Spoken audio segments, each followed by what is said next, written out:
she may be saying all of this because, when you have an afternoon cocktail or two, the barriers start to get removed and, you start to play loosey-goosey with some of the things that are on your mind. And you feel freer to sort of share. It's just us talking anyway, isn't it?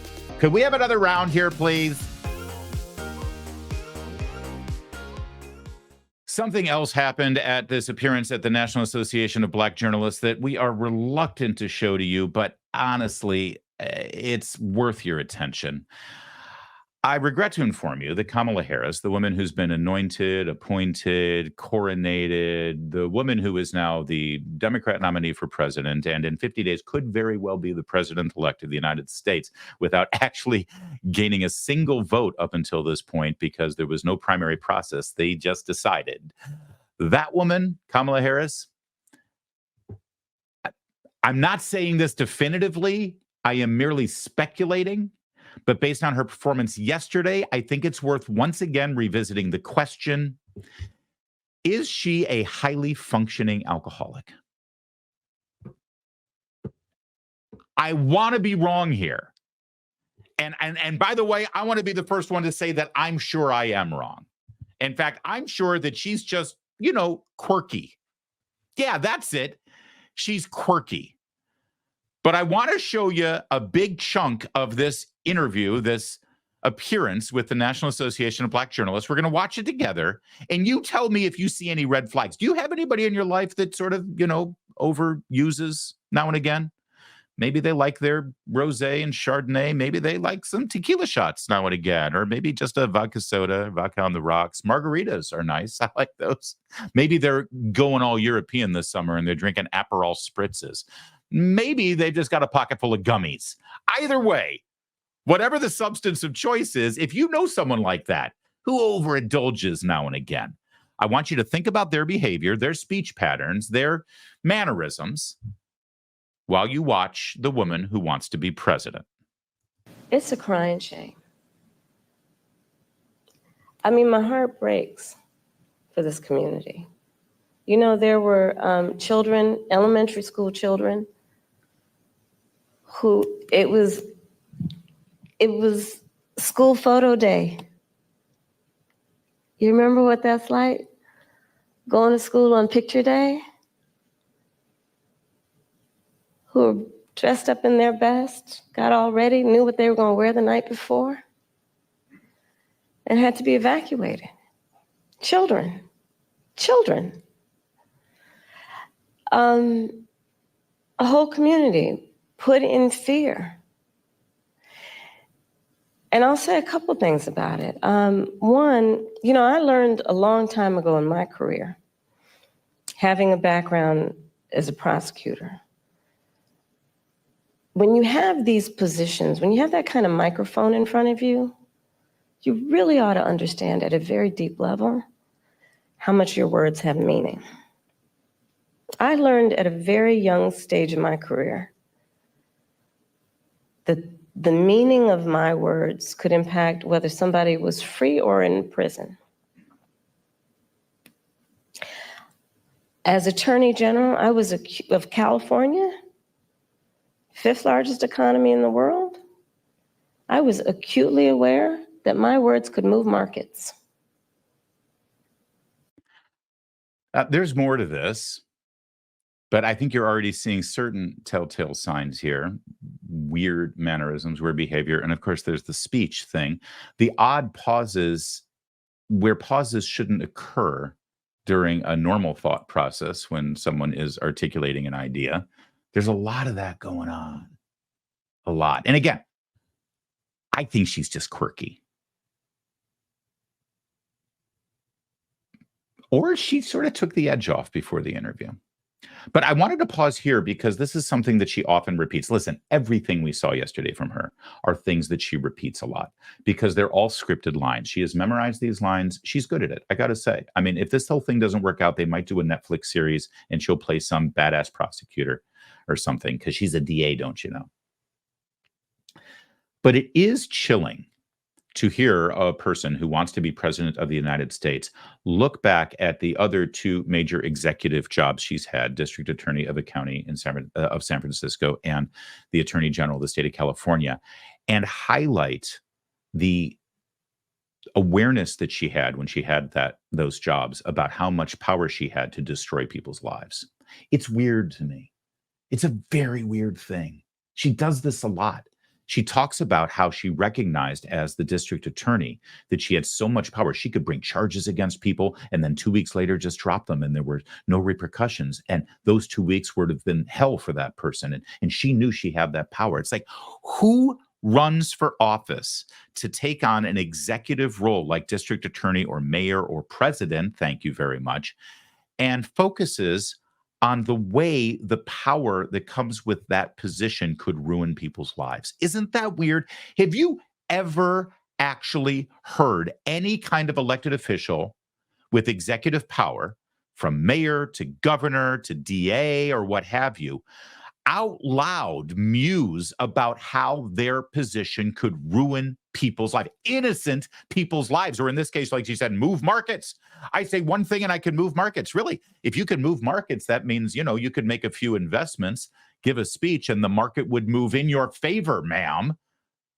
What exactly are you saying here? But of course, she may be saying all of this because, when you have an afternoon cocktail or two, the barriers start to get removed and, you start to play loosey-goosey with some of the things that are on your mind. And you feel freer to sort of share. It's just us talking anyway, isn't it? Could we have another round here, please? She goes on. When you are bestowed with a microphone that is that big, there is a profound responsibility that comes with that. That is an extension of what should not be lost in this moment, this concept of the public trust. To then understand what the public trust means. It means that you have been invested with trust to be responsible in the way you use your words, much less how you conduct yourself. I'm sorry, I just got to point it out. You caught it, right? Did you catch it? Just real fast. Again, I go back to that image of that person that you know in your life who overindulges now and again. You know what it's like when you're around them and the way they speak. Listen to this again. What should not be lost in this moment, this concept of the public trust. To then understand what the public trust means. It means that you have been invested with trust to be responsible in the way you use your words, much less how you conduct yourself. And especially when you have been and then seek to be again President of the United States of America. And so I go back to, it's a crying shame, literally. What's happening to those families, those children in that community, not to mention what is happening in terms of, look, you say you care about law enforcement resources being put into this because of these serious threats that are being issued against a community that is living a productive, good life before this happened. Can I point out that that moment right there was finally the conclusion of a sentence that lasted, I believe, 2.5 minutes? Did you notice that? I mean, don't get me wrong. There were about 18 or 19 different thoughts that were expressed, but none of it ever reached a conclusion with a period at the end. And she just kept going on and on. And on and on, which again is probably just a demonstration of her very quirky personality, or if you have someone in your life that's like this, is definitely a hallmark of people who just had one too many. Oh, and she wasn't done. And spewing lies that are grounded in tropes that are age old. And look, I said it not very far from here the other day at the debate.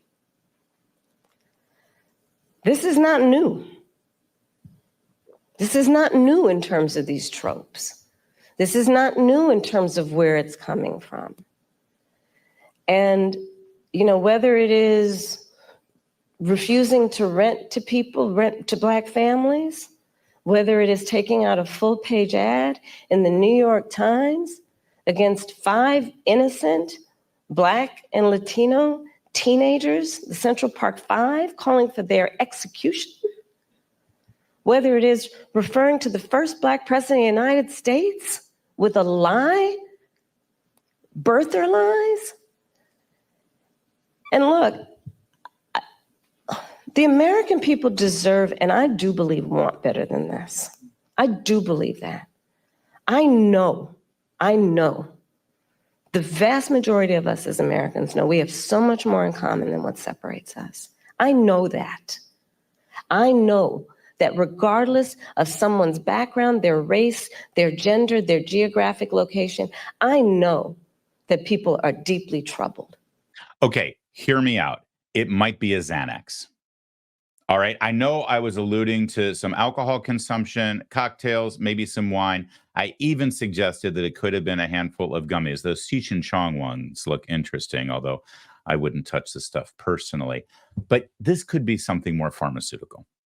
This could be some sort of prescription. And maybe listen, the reason that she doesn't do these things is because maybe she's got some tension issues. Maybe she gets highly anxious about interviews. After all, there's a lot on the line. One would forgive her for having an elevated heart rate or high blood pressure at the thought of doing a one-on-one interview of sorts. So maybe a doctor along the way said, you know, just a half a Xanax. Have the half a Xanax, it'll take the edge off, right? I'm trying to explore all options here. I'm trying to be as generous as possible. And again, I'm holding open the possibility that she's just kind of a quirky person. But the more you watch this clip, and by the way, I just want you to know that we're about 4 minutes into a 5-minute clip here. Her inner monologue right now, as she continues on this rambling, never-ending compound sentence of just diarrhea of ideas being spewed out into her microphone. Her inner monologue right now is, oh, honey, you are nailing this. Just keep going. Just go. You're riffing, man. You are on a roll. Just go with it. Just go, go, go. Oh, yeah. Mention the Central Park Five. Absolutely. Just keep going. Tropes. Say tropes more. Tropes. Because that sounds smart. That sounds intelligent. That'll get people. That's what's going on in her noggin. She's absolutely nailing it. Let's let her conclude.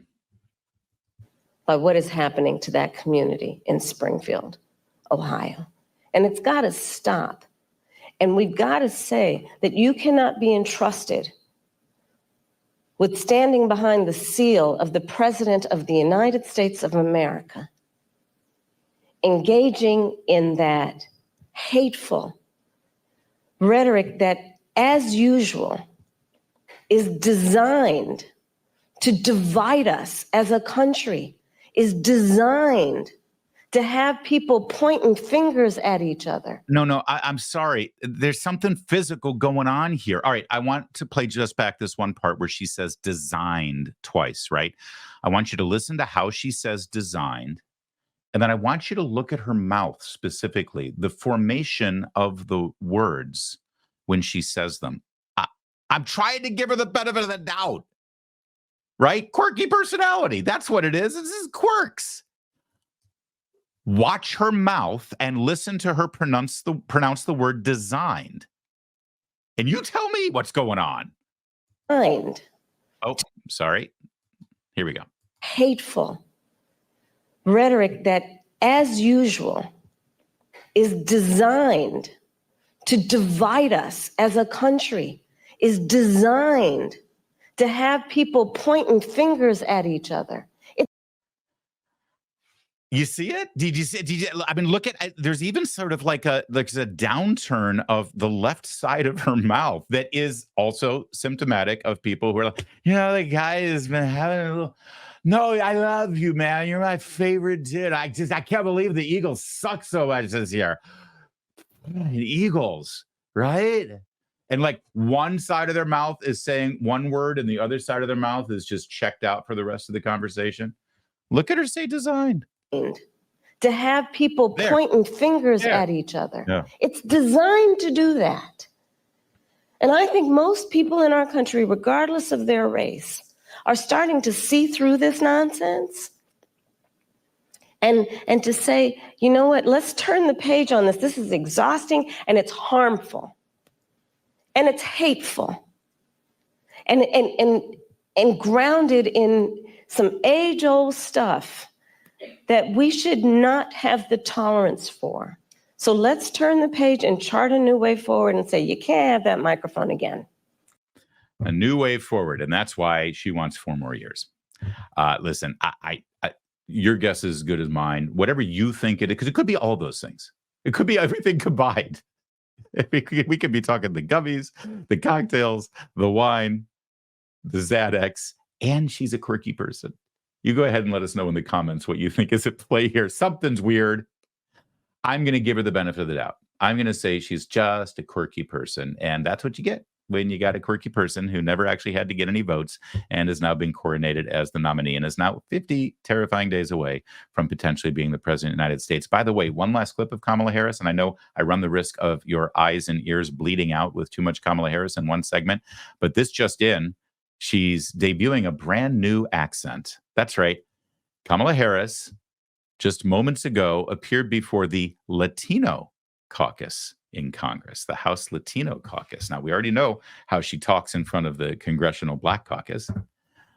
So let's see what happens when she's putting on her best AOC, shall we? Good afternoon, everyone. Thank you. Good afternoon.